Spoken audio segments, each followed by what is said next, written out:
बिस्मिल्लाहिर्रहमानिर्रहीम। अस्सलामुअलैकुम वरहमतुल्लाहि वबरकातुहू। सूरह बकरा आयत नंबर 219। लोग आपसे शराब और जुए का मसला पूछ रहे हैं।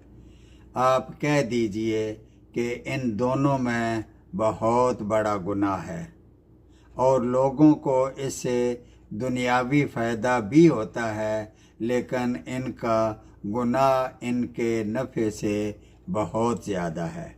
शराब और जुए में कुछ चीज़ें कदरे मुश्तरक हैं। दोनों काम अंजाम करने वाला मेहनत से जी चुराता है, ज़िंदगी के बाद पहलू का सामना नहीं कर पाता। इसलिए समझा दिया कि दोनों में गुनाह का पहलू बहुत ज़्यादा है। अब बात